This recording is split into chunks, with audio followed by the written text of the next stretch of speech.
We're getting really good at buying stuff. Some might say too good. Services like Amazon Prime allow us to receive our purchases with ever-increasing speed. ByteDance has integrated e-commerce into social media on a scale we've never seen before, such as via TikTok Shop. Temu sells products at heavily discounted prices, doing so by connecting buyers directly with overseas manufacturers, and assisted by a heavy dose of gamification and even heavier dose of aggressive marketing. There's even services like Klarna and ClearPay for when you need more money to buy the stuff you want. But our desire for stuff is insatiable, and that's not always physical stuff. Sometimes it's holidays, business class flights, the luxury experiences that money can buy. So, what do we do when we can't spend more? We watch others consume instead, our digital friends who have no idea we exist. We watch hauls, unboxings, flight reviews, often products we can't afford ourselves, or at least ones we can't justify spending the money on, and we get second-hand pleasure from it all. Of course, these are often framed as reviews, and for many viewers, they do serve a practical purpose, to help themselves make more informed decisions. But for many of us, they're just a way to feel good. We get to evaluate, scrutinize, and indulge in the fantasy of wealth. But how did we get here, and are we raising a future generation of mindless consumers? Let's get into it.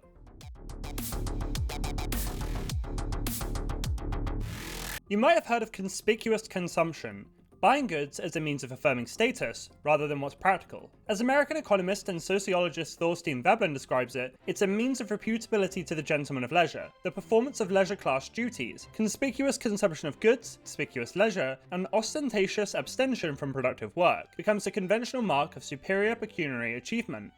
That might be buying fancy clothes or luxury vehicles or extravagant jewelry, anything that involves spending far beyond what's necessary. But most relevant to what I'll be talking about in this video, Veblen had an extension of this concept, vicarious consumption, or vicarious leisure. If vicariousness is experiencing in the imagination through the feelings or actions of another person, vicarious consumption is consumption through others. Veblen uses the example of a guest at a lavish party. He consumes vicariously for his host at the same time that he is witness to the consumption of that excess of good things which his host is unable to dispose of single-handed, and he is also made to witness his host's facility in etiquette.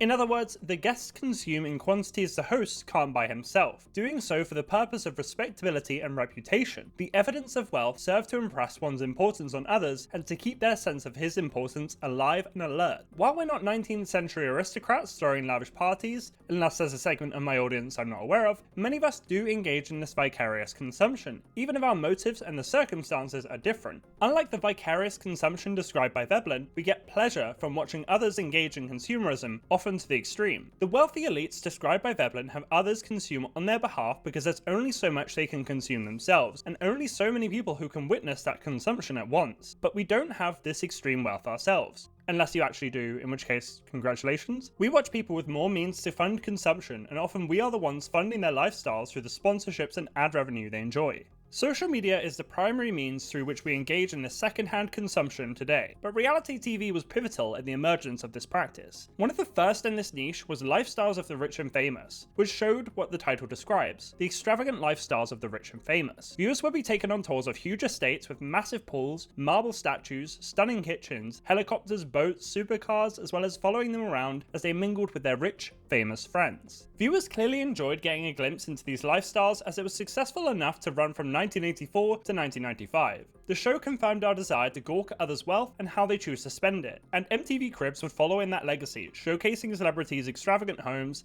insane car collections, giant mansions, bowling alleys, basketball courts, walk-in closets, and valuable memorabilia. This would prove to be even more successful than Lifestyles of the Rich and Famous, running for 19 seasons and 113 episodes, being revived multiple times since its original 2000 to 2010 run. But reality shows for gawking at consumerism don't always focus on possessions themselves. Shows like The Osbournes, the Real Housewives franchise, and of course Keeping Up the Kardashians have plots and storylines even if they're contrived.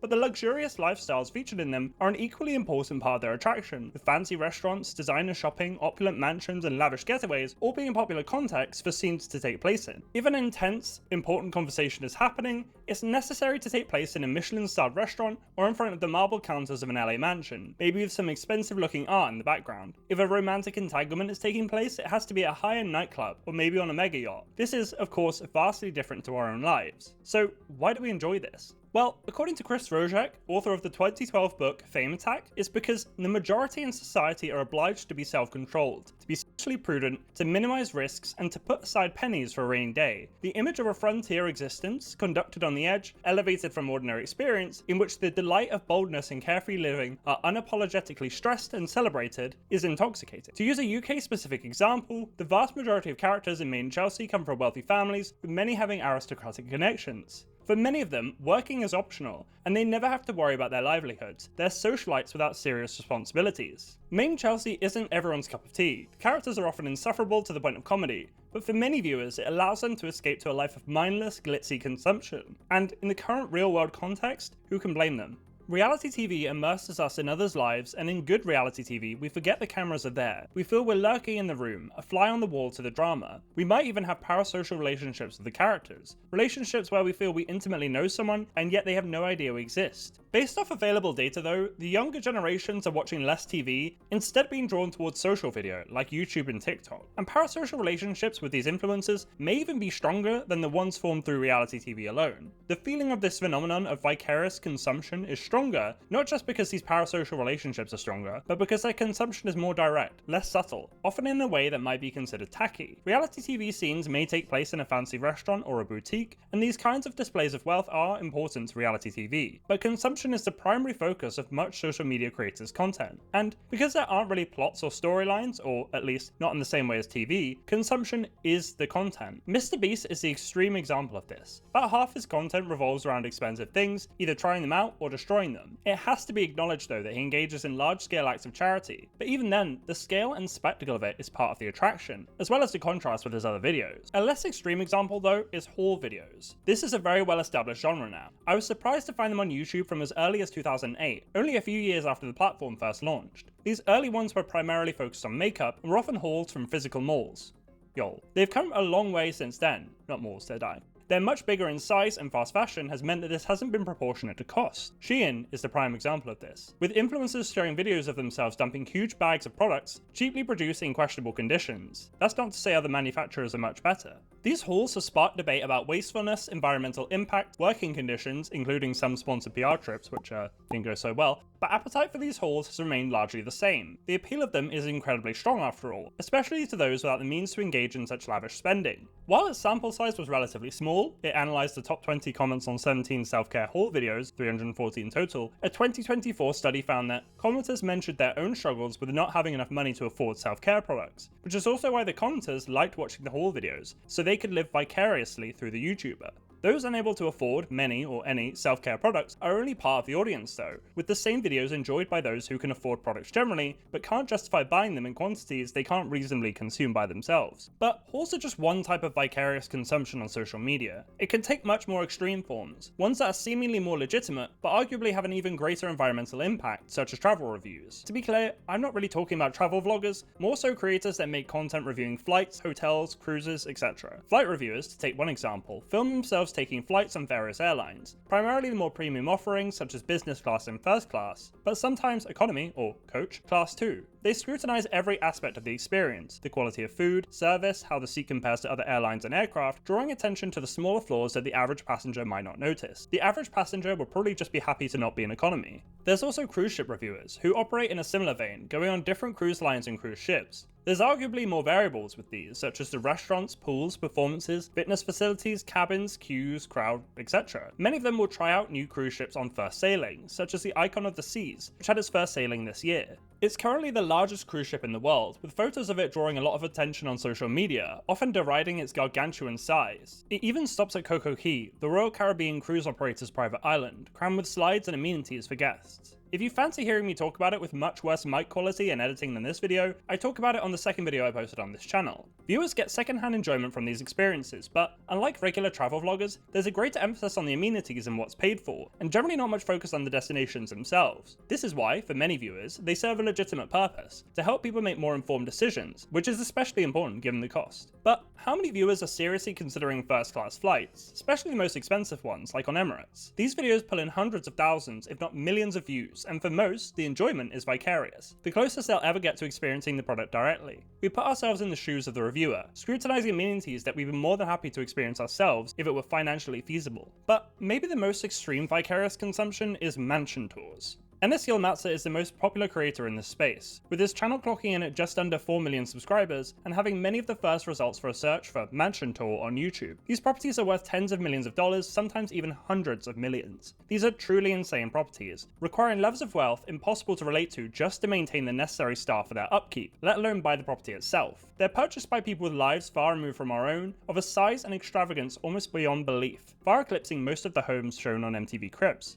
Much like travel reviews, we get to scrutinize items we'll never purchase ourselves, giving ourselves a glimpse into the kind of wealth that allows one to make such criticisms. This is why I enjoy the videos that Arvin Haddad, a real estate consultant, makes, reviewing the mansions shown in Enes's videos in his Flaws Exposed series. Vicarious enjoyment starts from early age in contemporary childhood. Kids love watching unboxing videos, normally for toys, and there's data to back this up. A 2019 study found that children's videos tended to be longer and receive more views than other types of content. A large share of these videos focused on toys or games. Some 28% of children's videos were related to toys or games, and these videos received an average of 147,923 reviews, 30,929 median, compared with 109,585 views, 22,871 median, for toys or games videos aimed at a general audience. Ryan's World is a prime example of this type of content, even if his popularity has dwindled in recent years, rarely pulling in the millions of views he once did, probably because Ryan's grown up and so has his audience. Still, it serves as a useful reference point and was the subject of an excellent analysis by Dr. Jane O'Connor, a reader in childhood studies at Birmingham City University in the UK.